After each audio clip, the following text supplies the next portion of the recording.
සුබ දවසක් සියලු දෙනාටම මාධ්‍යවේදීන් සියලු දෙනාගේම පැමිණීම අපි ඉතාමත් අගය කරනවා. මගේ මිත්‍ර පාර්ලිමේන්තු මන්ත්‍රී කබිර් හෂිම් මහතුමා, දෙරාන් වික්‍රමරත්න මහතුමා විස්තර කරා කොහොමද අපි මේ තැනටපත් උනේ. ඔහු කිව්වා ප්‍රධාන කාරණා දෙකක් සම්බන්ධයෙන් රාජ්‍ය විසින් ගන්නා ලද අත්නෝමතික තීරණ බදු අඩු කිරීම සහ මුදල් මුද්‍රණය කිරීම පැත්තකින්, අනිත් පැත්තෙන් ආහාර අර්බුදයක් ඇති කරන්න ඒ ගත්ත තීරණ. ඒ හරහා සමස්ත කඩාවැටීම කොහොමද වුනේ කියලා ගෞරවමතුමා මන්ත්‍රීතුමා කිව්වා අපි ගත යුතු ක්‍රියාමාර්ග මොනවද කියලා. වහාම මේ ප්‍රශ්නෙන් එළියට විශ්වාසය ඇති කරන්න ඕනේ කිව්වා. ජාත්‍යන්තර ආයතන සහ නායදීප ආයතන සහ රටවල් සමග සාකච්ඡා කරන්න ඕනේ කිව්වා.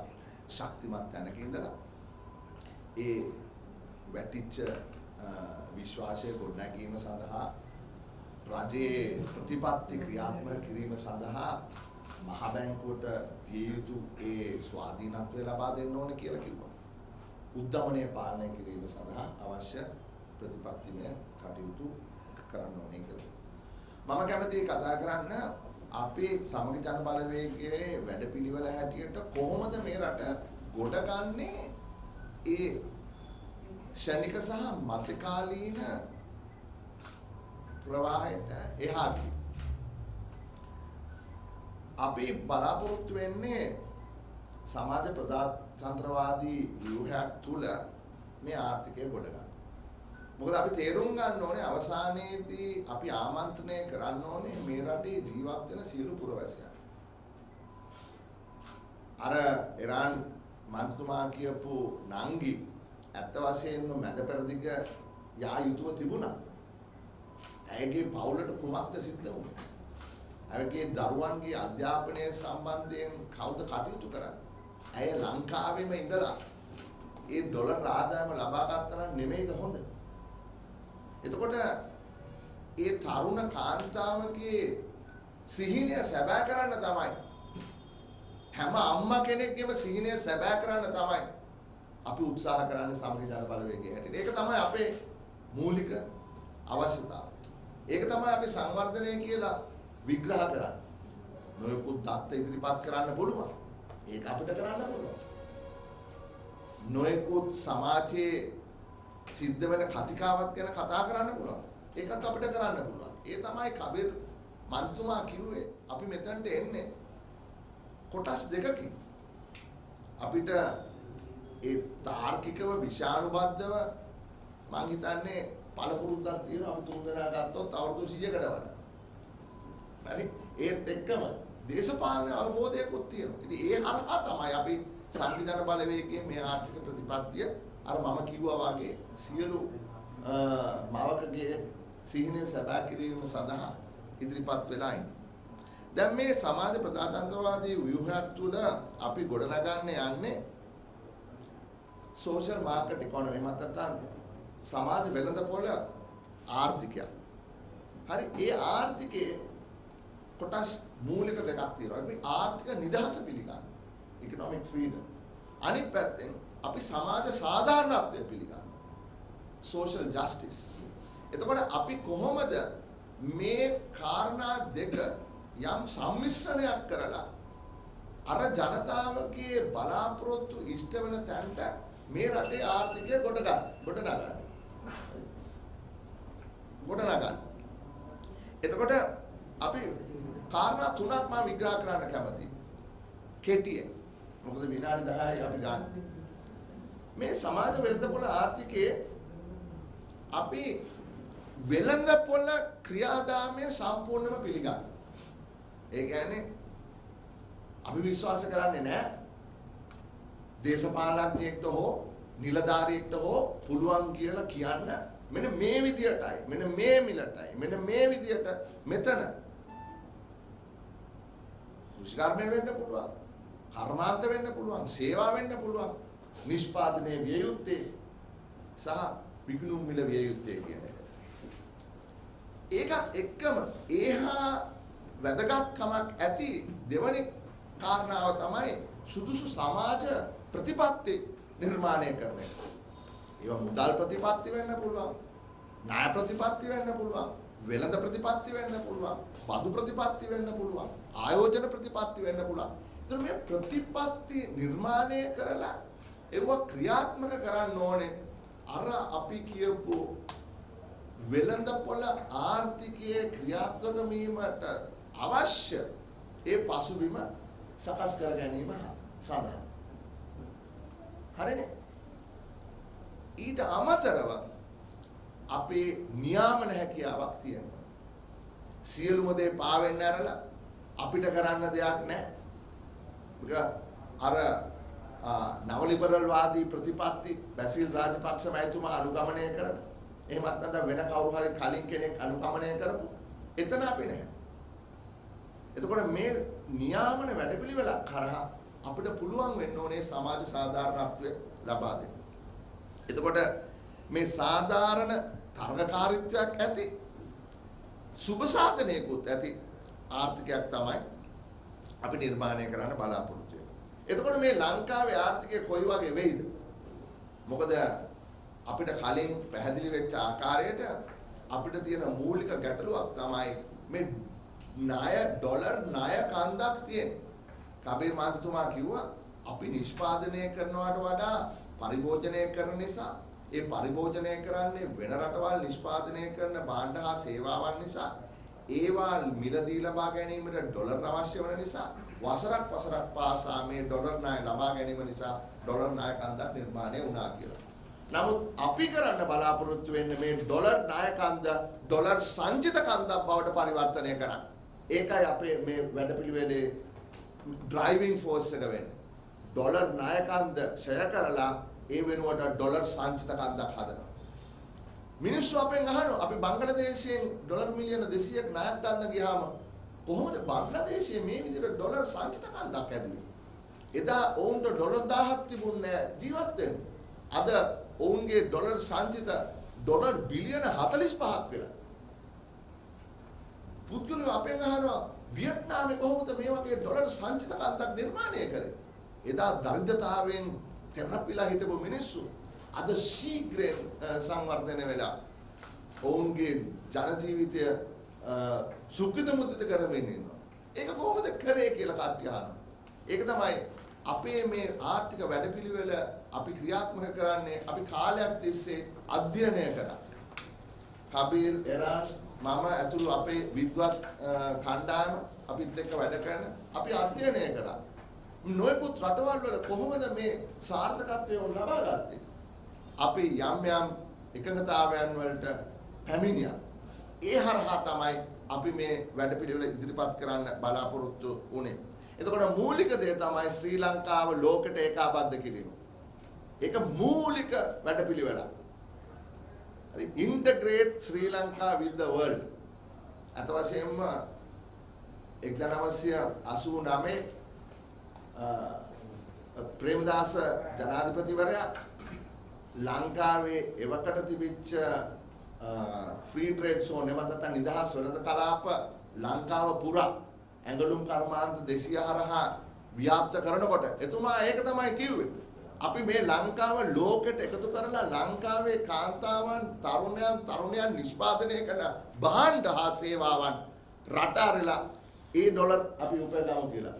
අද කියනකට වඩා හාත්පසින්ම වෙනස්. මොකද අදත් මම දැක්කා බැසිල් රාජපක්ෂ ඇමතිවරයා කියලා තියෙනවා අපේ වැඩපිළිවෙල පුද්ගලෝ ලක්ෂ 3ක් පිට රට අරින්න එක කියලා. ඒක නෙමෙයි අපේ වැඩපිළිවෙල. අපේ වැඩපිළිවෙල ඔවුන්ව මෙහෙ නවත්තගෙන ඒ ඔවුන් නිෂ්පාදනය කරන භාණ්ඩ හා සේවා ලෝකයට එකතු කරන එක. ඒ කරනකොට ඒ සේවකයාට අභිමානයක් දෙන එක අපේ වැදගත් කොටසක් වෙනවා. මොකද කිසි විදියකට ඒ අවශ්‍ය ප්‍රතිසංස්කරණ කරන්න හැකියාවක් නැහැ. වෘත්තීය සමිති හැම දෙයකම විරුද්ධ වෙනවා නම්. ඒක තමයි කියන්නේ. ඇයි මේක කරන්නේ? වෘත්තීය සමිති විරුද්ධ වෙනවා. නෑ, එහෙම කරන්න බෑ. වෘත්තීය සමිති කියන්නේ සේවකයන් වෙනුවෙන් පෙනී සිටින කණ්ඩායම. ඒ සේවකයාගේ අභිමානය කො? අවුරුදු 73ක් තිස්සේ සේවකයාට සුදුසු ලැබිය යුතු අභිමානය අපේ රටේ ආණ්ඩුව වලින් දීලා නැහැ කියන එක තමයි අපි තේරුම් අරගෙන තියෙන්නේ. එක උදාහරණයක් මම දෙන්නම්. මිලියන් කීයක් වැඩ කරනවද පුද්ගලික අංශය ඔබලා ඇතුළු. ඔබලාට ඔබලාගේ ආයතනයෙන් ගෙවන වෙනුවෙන් කපන සහ ඔබත් දායක වෙන අර්ථසාධක අරමුදලේ රුපියල් ට්‍රිලියන ගාණක් තියනවා කියලා ඔබ දන්නවද? ඒ ට්‍රිලියන ගාණේ අරමුදල පාලනය කිරීම සඳහා ඔබලාගේ දායකත්වයක් ඇත්තේම නැහැ කියන එක ඔබ දන්නවද? ඔබලාගේ මුදල් ඔබලාගේ විශ්‍රාමික සුවය සඳහා තියෙන මුදල් කොහෙද ආයෝජනය කරන්නේ? කොයි ක්‍රමයකටද වියදම් කරන්නේ කියන එක පිළිබඳව ඔබලාට අංශු මාත්‍රයකවත් හැකියාවක් මේ වගකීමක් හෝ මේ අවස්ථාවක් නැහැ. ඇයි ඒ? අර්ථසාධක අරමුදලේ සම්පූර්ණ මේ අධ්‍යක්ෂ මණ්ඩලයේ ඉන්නේ රජය විසින් පත් කරන කණ්ඩායම. කිසි විදියකටත් සේවකයන් වෙනුවෙන් වෘත්තීය සමිති නායකයෙක්වත් නැහැ. ඒතර අපි දකින රජයේ අපි දකිනවා ඒ අර්ථසාධක අරමුදල කළමනාකරණය කිරීම සඳහා වෘත්තීය සමිති නායකයන් යොදවීම. මම එක උදාහරණයක් කිව්වේ. එහි විදියට අපිට ඒ සේවකයන් සමග ඒකාබද්ධව තීරණ ගැනීමේ හැකියාවක් තියෙනවා. ඊළඟ කාරණාව තමයි සහනාධාර. අපි විශ්වාස කරනවා සියලුම ලැබිය යුතු සහනාධාර ඒ පුද්ගලයන්ට ලැබිය යුතුයි. නමුත් සහනාධාර ලබා දීමේ ක්‍රමවේදයේ දැවැන්ත වෙනසක් අවශ්‍ය විය යුතුයි කියන දැන අපි ඉන්නවා. එක සතයක්වත් සහනාධාර කපන්න සමගි ජන බලවේගය සූදානම් නැහැ. නමුත් ඒ සහනාධාර දිය යුතු ඉලක්කගත පුද්ගලයන්ට දිය යුතුයි කියන තැන අපි ඉන්නවා. ඒකට අපි වැඩපිළිවෙලක් සාකච්ඡා කරලා තියෙනවා. ඉන්දියාවේ මේක ජෑම් ට්‍රිනිටි කියලා වැඩසටහනක් තියෙනවා. ආධාර ක්‍රමය වැනි ලෝකේ සාර්ථකම ඉලක්කගත සහනාධාර බෙදීමේ වැඩසටහනක් තියෙනවා. නන්ද නීලකානි මහතුමාගේ වැඩපිළිවෙල මම පුද්ගලිකවම ගිහිල්ලා අධ්‍යයනය කරලා තියෙනවා. එතකොට අපිට තාක්ෂණය හරහා පුළුවන් වෙනවා ඒ ඉලක්කගත කොටස් ග්‍රාම නිලධාරී කොටස හරහා නොයෙකුත් අනිත් රටේ තියෙන මේ ජාල හරහා තෝරාගෙන ඒ සහනාධාර ලබා දෙන. එක සත පහක්වත් සහනාධාර කැපීම නෙමෙයි. ඒ සහනාධාර අවශ්‍ය පුද්ගලයන්ට සමහර විට සහනාධාරයේ දෙගුණ තෙගුණ වෙන විදියට ඒක ලබා දෙනවා. හැබැයි සහනාධාර අවශ්‍ය නොවන බෙන්ස් කාරකෙන් පජරකෙන් ප්‍රාඩුවකින් යන පුද්ගලයාට සහනාධාර අවශ්‍ය නැහැ කියන එක තමයි අද විද්වත් මතය හැටියට බොහෝ දෙනා මේ රටේ පිළිගන්නේ. එතකොට එහෙමනම් ඔන්න ඔය විදියට තමයි අපි අපේ සමාජ වෙළඳපොළ ආර්ථිකය ගොඩනගන්න සමගි ජන බලවේගය ඉදිරිපත් වෙලා තියෙන. එතකොට ඒ රට ඉතාමත්ම අපි කියන ගතික ඩයිනමික් ආර්ථිකයක් තියෙන ලෝකෙත් එක්ක සම්බන්ධ වෙච්ච ගෝලීය නිෂ්පාදන ජාලවලට එකතු වෙච්ච හරි මේ රටේ සරල භාණ්ඩ වෙනුවට සංකීර්ණ භාණ්ඩ නිෂ්පාදනය කරන පාසලෙන් සමාජයට ඇතුළු වෙන සෑම තරුණයෙක්ටම හොඳ පඩියක් ලබා ගන්න පුළුවන්, සන්තෝෂෙන් ජීවත් වෙන්න පුළුවන් ප්‍රජාතන්ත්‍රවාදී ව්‍යුහයක් තුළ රටක් නිර්මාණය කිරීම, ආර්ථිකයක් නිර්මාණය කිරීම තමයි අපේ බලාපොරොත්තු. මම එතනින් නවත්තන්න. ඊළඟට ප්‍රශ්න ඉදිරිපත් කරන්න මම හිතන්නේ අපිට ප්‍රශ්න වලට උත්තර දෙන්න.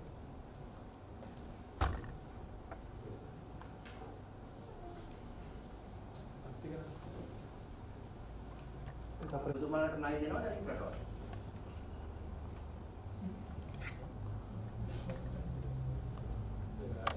ඒක තමයි අපි තුන්දෙනාම එක දෙයක් කිව්වා, විශ්වාසනීයත්වය කියන එක.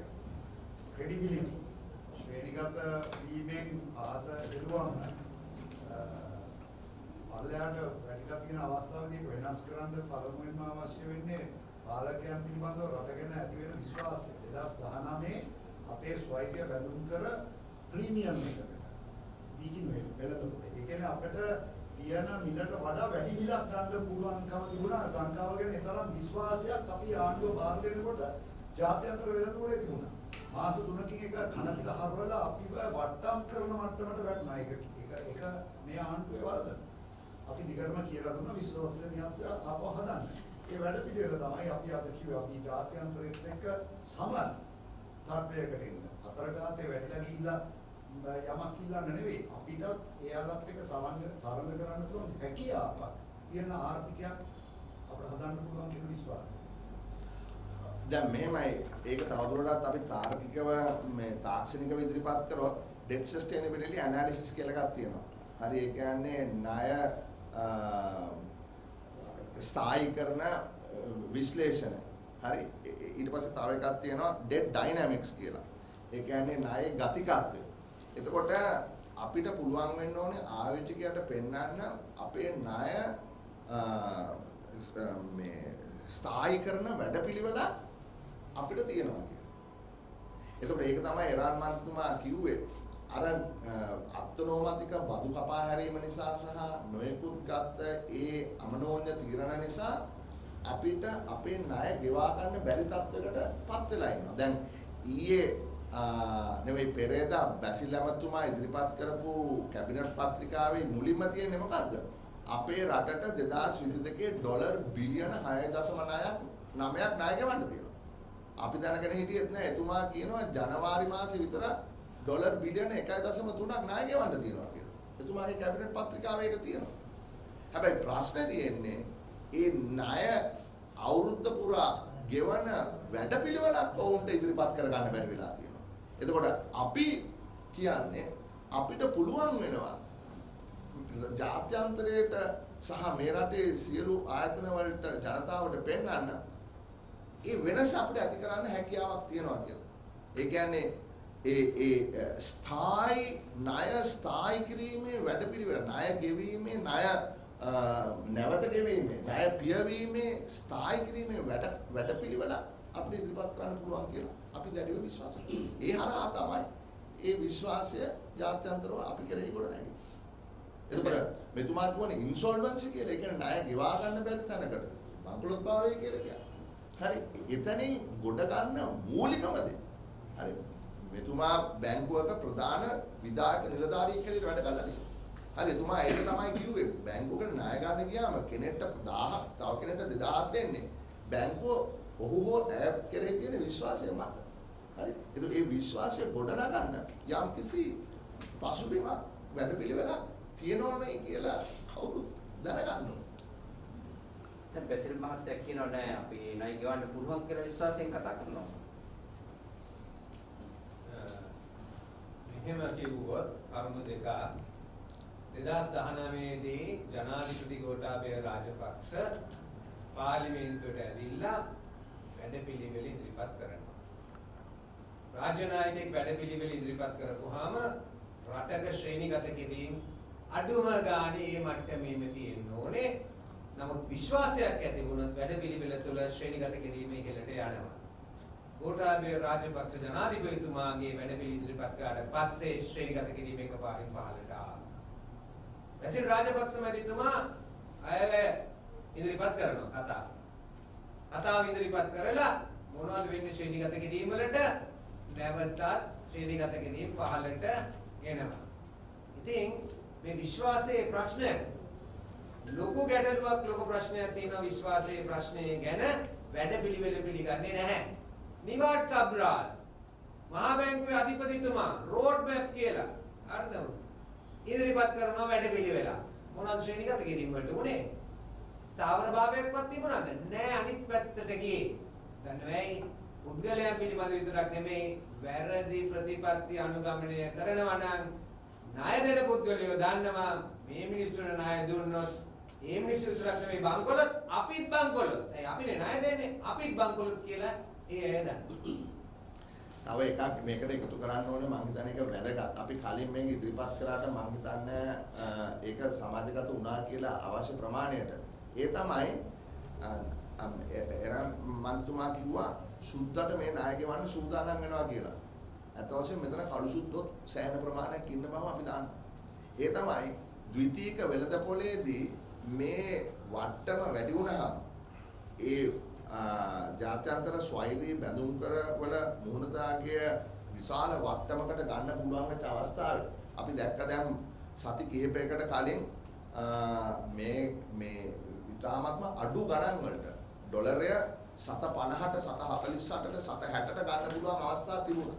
එතකොට ඒ අවස්ථාවලදී යම් පුද්ගලයෝ මෙවුව ගත්තා නම් ඒ යම් පුද්ගලයන්ට මේ ණය ගෙවීම හරහා අතිවිශාල වාර්ෂිකව ගණන් තියෙන පොලියක් ප්‍රතිලාභයක් ලැබෙනවා. උදාහරණයක් හැටියට ඒක 100% 200 පන්නනවා වාර්ෂිකව ගණන් තිබ්බොත්. එහෙමනම් මේ ලක්ෂ 200ක් ජනතාවට බෙහෙත් නැති කරලා, තෙල් නැති කරලා, හරි ගෑස් නැති කරලා මේ කරන්න යන්නේ මේ තෝරාගත්ත 12 දෙනෙක් 15 දෙනෙක්ට අර විශාල ප්‍රතිලාභයක් ලබා දෙන්නද කියන ප්‍රශ්නය සාධාරණ ප්‍රශ්නයක් අපි ඒක අහනවා. එතකොට එවැනි කණ්ඩායමක් ගජමිතුරුන්ගෙන් සමන්විත නම් එහෙමනම් මොන ක්‍රමෙන් හරි මේ 18 වෙනිදා ඔය ඩොලර් මිලියන 500 ගෙවන එක ගෙවනවාමයි. So then they know out about before.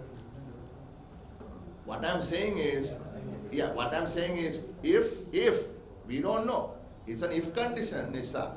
If there are enough people who have bought in the secondary market and expecting a yield to maturity in excess of 200-300%, then there is that incentive, political incentive, to ensure that the friends are and themselves perhaps are looked after. We don't know who has bought them. We have no information. There is no information coming from the central bank as to who's holding these bonds at the moment.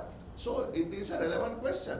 I am not saying that that is the case because we don't have any information, but I am asking if that is the case. So if that is the case, then there is no question that the bond will be paid on time. And again, if I can also make a හරිම වැදගත් මොකද මේ ප්‍රශ්නය ඇහුවේ රාජපක්ෂ මැතිතුමා කොහොම හරි ණය ගෙවනවා කියවනේ කොහොම හරි ණය ගෙවන එකයි අතර ලොකු වෙනසක් තියෙනවා. මොකද මම ශ්‍රී ලාංකිකයෙක් හැටියට මම මගේ රටේ ස්වෛරීත්වය රැක ගැනීම සඳහා හෝ මට යම්කිසි වගකීමක් තියෙනවා. එතකොට මේගොල්ලෝ ඉන්දියාවට ගිහිල්ලා ඩොලර් ෂොප් එකකදී ඩොලර් මිලියන 500ක් තෙල් ගන්න යම් දේවල් ලබා ගන්නවා කිව්වා. එතකොට චීනෙමුත් යම් මුදලක් ලබා ගන්නවා. හැබැයි ඉන්දියාවේ ඒ මුදල් ලබා ගැනීම සඳහා යටින් මොන කොන්දේසියක් තිබුණාද කියලා කිව්වේ නැහැ. දැන් ඒක පැහැදිලිනේ. අපේ තිරුකුණාමලයේ තෙල් ටැංකි ටික එකක් තෙල් ටැංකි 15ක් අවුරුදු 50කට ඉන්දියාවට ලියා දෙන බව අමාත්‍යවරයා සාධික කරමින් ඉතුරු තෙල් ටැංකි 61 සමාගමක් ඇති කරලා ඉන්දියාවට 149ක ඒකේ අයිතිය ලබා දීලා අක්කර 100 ගානක ඉඩම් සහ ඒ තෙල් ටැංකි ටික අවුරුදු කීයකට දෙනවද කියලා කියලාත් නෑ. ඒ ටිකත් කියලා දෙන්න යනවා. ඒක කියලා ඒ ඇමතිවරයා කියනවා මේක මහ ලොකු ඓතිහාසික ජයග්‍රහණයක් කියලා. රටේ අපේ ජාතික සම්පත් වෙන්දේසි කරලා සල්ලි නැතුව අතරගාතේ කියලා සල්ලි අරගෙන එතකොට తాවකාලිකව ජනවාරි මාසේ ණය ගෙවයි. ඊට පස්සේ ජූලි මාසේ ආපහු ගෙවන්න තියෙනවා. डिसेंबर මාසේ ආපහු ගෙවන්න තියෙනවා. මේ වගේ පැලැස්තර වලින් රට විකුණලා ඕන දෙයක් ගෙවන්න පුළුවන්. ඒකට අපි එකඟ නැහැ. ඒකයි අපි කියන්නේ සමගිජන බලවේගයෙන්. ඒ විසඳුමට යනවා නම් එහෙනම් ඉතින් ආණ්ඩුව ඕනේ නැහැනේ. රට කෑලි කෑලි විකුණන්න අපි ඒක වැරදි කියලා කියන්නේ. මේක මේ ණය ප්‍රතිව්‍යුහගත කිරීම සඳහා න්‍යායාත්මක වැඩපිළිවෙලක් තියෙනවා. ඒක නැතුව මෙහෙම යනවා නම් රට පාවා දෙන. ඒ කියන්නේ අන්තිම රට පාවා දෙන නරකම වැඩ ආණ්ඩුව කරන්නේ. දැන් ඔබතුමා කිව්වා වගේ දැන් තෙල් ටැංකිය වලට කිවිසුම් ඇති කරනවා, ඉම්පෝටර්ස් එක්ක යුගතරමේට කිවිසුම් ඇති කරනවා, ඊට චීනය සමග විවිධ කිවිසුම් යනවා. ඊයසේ විජේදාස මහත්තයා චීන ජනාධිපති ලියුමක් ලියනවා අපි එක තිබිච්ච සම්බන්ධතා මේ වගේ මේ අපිව ආක්‍රමණය කරන්න එපා කියලා. දැන් එවැනි වාතාවරණයක ඔබතුමාලට ওই ප්‍රෙෂර් එකම නේද එන්නේ කවදා හරි ආණ්ඩුවක් ගත්තා. Before you respond, what the government said that Malik Samal signed an agreement to give all the 99 tanks on a 99-year lease. Can I see the agreement? No, that's what he says. Yeah, He agreement. is on he has gone public that Sushma sent, right? Yeah, former foreign minister. 2017 was signed an agreement. Yeah. It was not executed, but it was agreed to hand over the 90. I was the minister in 2019, I think, for a brief period. Yeah. I opened negotiations with the unions, with the joint trade unions, saying that we will not take any action unless we sit at the table and come to a common agreement. The unions have submitted a letter to me. I have a copy of the letter where the unions specifically say these oil tanks in 2003 were given. They were not legally handed over because there was clarification. Section 1.2 of the agreement said that there has to be a registered agreement. So there was only a MOU. So it was illegal. Actually, India was not holding it legal. So they went to courts, the union. So we told them, we will wait till the case is over, we'll resolve the issue, and then we'll come to a common agreement on what is the best position for the country. So we didn't execute whatever happened. So there is no legal status. The tanks belong to Sri Lanka. The land belongs to the government of Sri Lanka. And the petrol shed agreement is expiring end of 2022. And the government has to give its position. Our position is the government made a statement very clearly on many political platforms that they will never give this to India. So this government has no right to talk about this. You can respond to that. Mateka. නෑ මම අහුවේ දැන් ඉවිසුම් ගත වෙනවා දැන් ටැංකිය වලට එතකොට ඉන්දියාව සමග යුගදානවි ඇමරිකාව සමග යුද්ධ වෙනවා චීනය සමග තව කිවිසුම් ඇති වෙනවා එතකොට දැන් විජේදාස මහත්තයා ලියුමක් කියනවා චීන ජනාධිපතිට මේ ආක්‍රමණය නවත්තන්න කියලා මේ වගේ දේවල් කරන්න එපා කියලා කියන්නේ අපේ රට පහුගිය කාලේ කෙරිච්ච ආර්ථික සම්බන්ධතාවය අවුරුදු ගණනක් තිස්සේ කෙරිච්චට වඩා වෙනස් ආකාරයෙන් දැන් රටට ආර්ථික බලපෑම් කරන්න කියලා. දැන් මෙවැනි වාතාවරණයක ඔබතුමාලට ඔය දේම නෙවෙයි. ඔය බලපෑම් වලට යටත් වෙන්න සිද්ධ වෙනව නේද? ඔය කිසිම බලපෑම් කෙනෙකුට උත්තර දෙන්න පුළුවන් මම ෂුවර් ලයික් සේ. මම කියන්නේ මේ දෙන්නත් ඒ ගැන කියයි. මේ මම නම් හිතන්නේ නැහැ අපිට අපේ සම්පත් විකුණලා රට බේර ගන්න ඕන තැනකට යන්න ඕනේ කියලා. ඒකයි අපි කලින්ම කිව්වේ විශ්වාසනීයත්වය ජාත්‍යන්තර ප්‍රජාව තුළ මූලික දෙයක්. මූල්‍ය විශ්වාසනීයත්වය. ඒක ඇති වුණාම සමහර රටවල් වල උදාහරණ තියෙනවා. යුක්‍රේන් වල ලොකු අර්බුදයක් ඇති වුණා මම හිතන්නේ 2015. ඒගොල්ලෝ ප්‍රතිව්‍යුහගත කිරීමක් කරපු ගමන් මාස දෙකක් ඇතුළත එයාලගේ වට්ටම් කරපු බැඳුම් කර ස්වෛරීය බැඳුම් කර අනිත් පැත්ත හැරිලා ඒගොල්ලන්ට ප්‍රීමියම් එකක් ලබා ගන්න පුළුවන් වුණා. ඒතකොට මේ පාලකයන් කෙරෙහි රට බලන දිශාව අනුව තමයි ඒක වෙන්නේ. අපි හිතනවා අපිට කෙටි කාලින එක තමයි අපි කතා කරේ කෙටි කාලින විසඳුම් දෙක තුනක් තියෙනවා. කෙටි කාලින ප්‍රතිව්‍යුහගත කිරීමක් කරනකොට විශ්වාසය ඇති වෙනවා. එතකොට දීර්ඝ කාලිනව හර්ෂ කිව්වා අපි කොහොමද ඒක නිර්මාණය කරන්නේ? අපේ සමුද්දික ප්‍රතිපත්තියක් තියෙනවා. ඒ හරහා ලෝකෙම හිතනවා මේ මිනිස්සුන්ට පුළුවන් කියලා. අපි හිතනවා මාස 3කින් අපේ ස්වෛරීය බැඳුම් කරවල වටිනාකම අපිට වැඩි කරන්න පුළුවන් කියලා. බංකොලොත් කරවන්න නෙවෙයි. අපි හිතනවා ඒක අභියෝගයක් නෙවෙයි කියලා. හැබැයි අපි විපක්ෂය. හරි. ඒක තමයි අපි දැන් වෙන විපක්ෂයේ භූමිකාවේ ඉඳලා විකල් පාණ්ඩුවේ භූමිකාවට එන්න ලෑස්ති වෙන්නේ. මොකද රට අතෙන්ට විකුණන තැනට ගෙනියන්න දෙන්න බෑ. අපිට ඒක බේර ගන්න පුළුවන් කියලා අපේ විශ්වාසය තියෙනවා. අනෙක් කාරණාව තමයි අපේ විදේශ ප්‍රතිපත්තිය පිළිබඳව. හරි අපි සියලුම රටවල් සමග අන්‍යෝන්‍ය සම්බන්ධතාවයක් ඇති කරන මිත්‍රත්වයක් ඇති කරගෙන ඉදිරියට යන්න බලාපොරොත්තු වෙන පක්ෂ. අපේ නායක සජිත් ප්‍රේමදාස මහතුමා සියලුම විදේශ තානාපතිවරුන් සමග කොයි වෙලාවෙත් ඒ සාකච්ඡා වෙමින් ප්‍රශ්න සහ ඉදිරි දැක්ම සම්බන්ධයෙන් අදහස් බෙදා ගනිමින් වැඩ කරනවා. ඒක ඉන්දියාව වෙන්න පුළුවන්, චීන වෙන්න පුළුවන්, ඇමරිකාව වෙන්න පුළුවන්, යුරෝපය වෙන්න පුළුවන්, හරි ජපානය වෙන්න පුළුවන්. එතකොට සමගි ජන බලවේගය මේ වෙනකොට දැනටමත් ශක්තිමත් ව්‍යුහයක්, ජාලයක් හදාගෙන ඉන්නවා ජාත්‍යන්තරය සමග. හරි. ඉතින් ඒකත් අපිට ඉදිරියේදී වැදගත් වෙයි. මොකද මේ ආණ්ඩුව සමහර රටවල් උදාහරණයක් විදිහට ජපානය වගේ රටවල් වලට වයින් ගහලා ලොකු තත්ත්වයක් මතුවෙනවා. හරි ඒතර එවැනි තත්ත්වයක් තුල මේ ණය ප්‍රතිව්‍යුහගත කර ගැනීම කෙරෙහි ඒකේ නොයෙකුත් ප්‍රතිවිපාක තියෙනවා. Harsha, two things. You said that debt sustainability analysis. Are you meaning that central bank had not done this because you spoke about independent central bank? Government may be politicized, but there is a large number of careers in central bankers. Why? They would have done their job as well. Are you saying they have not done the debt sustainability analysis? That's number one. And then every time before the ISP matures, there is this default story, and central bank keeps saying to all those doomsday guys have been proven wrong every time last year to 2020. So what they're saying is even come January, come July, they will proved wrong. What is your response to that position? Okay, I'll take the first one first. The debt sustainability analysis continues to happen. Yeah. I'm not saying it hasn't been done, but from what I heard is that what the Article 4 consultations found was that the reality or the position or the results of the analysis were actually much worse than anybody had expected. Because it is looking at various ratios and benchmarks, and those ratios must be within those benchmarks. And if there are outliers based on a particular cohort of countries that it is compared to, then that gets red flag. So what I understand is there are so many red flags, and generally if the debt to GDP ratio is about say 85%, then perhaps there is some way in which a meaningful restructuring can be attempted. But if it is 115%, then the problem is much more complicated than it otherwise would have been. So the issue is that, right, DSA looks much worse than what was expected. And answering the second question, I refer to what my colleague just mentioned.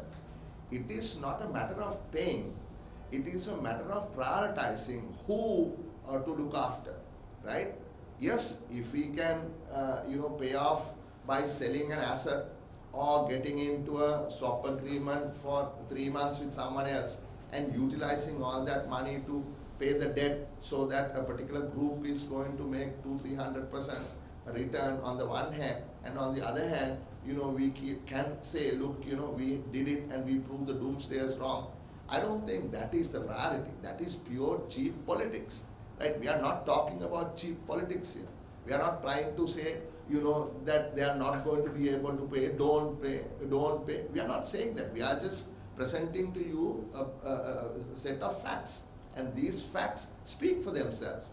Now, it is Basil Rajapaksa, the minister, who in his cabinet paper says we have to pay $6.9 billion, but does not talk about any action to ensure that it can be done, right? So those are the answers to your two questions, Mr. I might add something here, that when we are talking about the financial crisis, often the focus is on the national debt and the foreign debt and debt sustainability. I'll be very careful in how I say this, because my intention is not to destabilize anything in any way, but my intention is that we need to understand the gravity of the situation. The central bank's responsibility is financial, institutional, system stability. And beyond the servicing of debt, we have institutions that need to be safeguarded. The banking institutions in this country need to be safeguarded. We all know what their non-performing loans ratios are over the last decade. And we know the averages, we know what the normalcies are. Then we have a situation in which the economy has been, since 2019, right, really working in the other direction. We know that people from medium-sized to small to self-employed and individuals servicing vehicles and mortgages have struggled to pay those loans. We know that there have been debt moratoriums that have been granted. These moratoriums are not going to be indefinite. At some point, these institutions will be looking to basically service their debt, or they will have to tell the government to step in and basically service the debt if the government wants the institutions to give some kind of relief to the borrower. So we know, right, that these companies and banks have been making profits and have been distributing profits. We know to what extent the reserves have been boosted or not been boosted. So if anybody is looking at it analytically, we really know where we are. And because you said that there are professionals in the central bank, apart from a political appointee as the governor of the central bank, I call upon all the professionals, right, basically to stand up and let's do what's right to safeguard financial system stability. Because we don't have to want a legacy once we have left our officers as professionals, that people turn back and say, you were also there when this happened. There are a lot of theories as to why government is reluctant to go to the IMF. What is the exchange's explanation? Well, I mean, the explanation given by the finance minister in his cabinet paper yesterday is that they are not willing to bring the currency into its actual market value and to increase the, I believe, tax rate, VAT. So that is their explanation. So beyond that, we don't have an explanation why they don't want to go, right? Can I just have this, right? I just make sure that I got it right. So do you think these are the real reasons for them not to go to the IMF, or do you see any other hidden agenda? Yeah, so these are the two things that they said, right? I mean, I don't want to speculate because, our business here, like I said, is about proposing an alternate system, proposing alternate mechanism to build this country, and we have said what we want to do. Okay. Do you agree with these two reasons?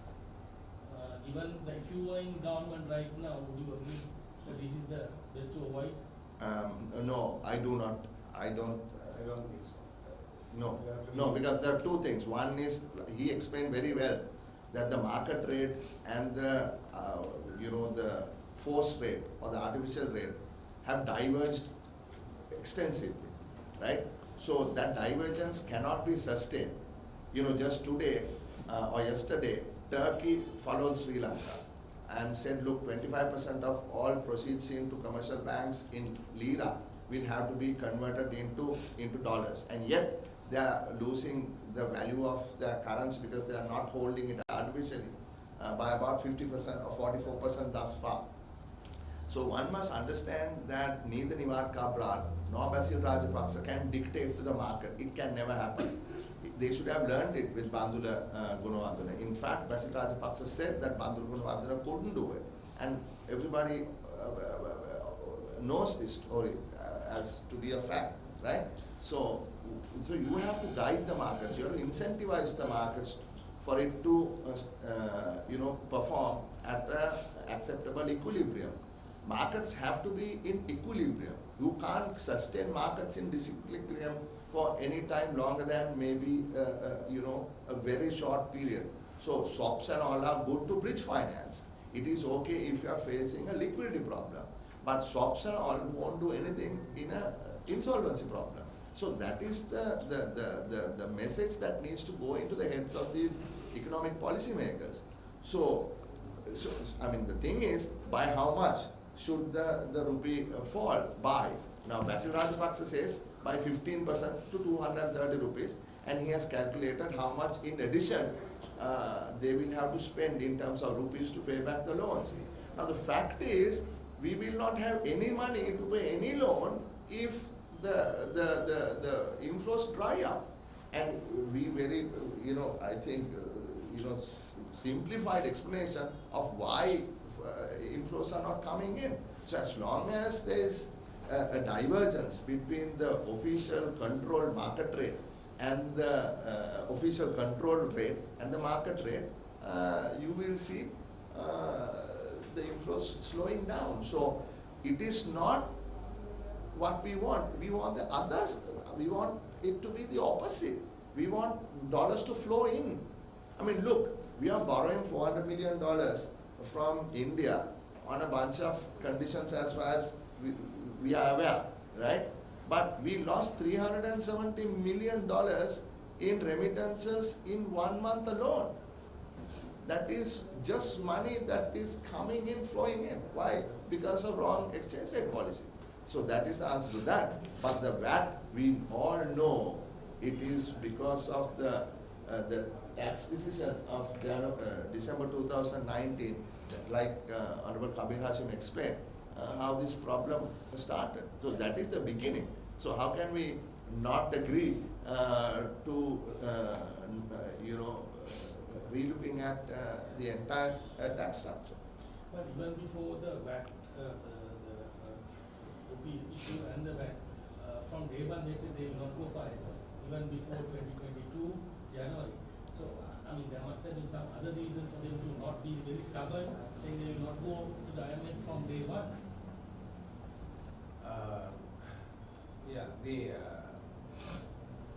They may have said that, maybe for different reasons, maybe ideological. It may be just completely misunderstanding the role of the IMF. It may be creating a bogey to the public in terms of attracting votes, right, and basically lying to the country, right. The IMF cannot bail out any country in the world. I think this is a false idea that the IMF can come and somehow bail out anybody. The IMF has a relationship with virtually every country in the world.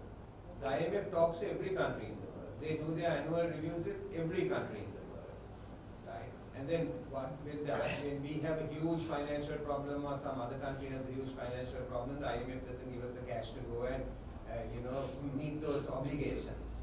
They give a small amount of money, but what it does is, right? It does is, if you have some understanding with them, the rest of the world and the market sees it as that you are following some sensible policies. You have all kinds of children in a class. You see, some children will just follow instructions. They know the norms. There are some children that you have to just call them up and tell them what to do and what not to do. Right? So when the markets look at it, and if you have it, right, they will say, they are following some sustainable policy. Our argument in SJB is this: with or without the IMF, a government must follow sensible economic policy. We have to deal with the IMF. We have to deal with the multilaterals and other international banks and players. When we deal with them, we must deal with them from a position of strength, and we must deal with any agreement from a position in which both sides win. That's where we will argue from. That's where we will argue from. And it's a question of really the trust that the other institutions have with the people they are dealing with.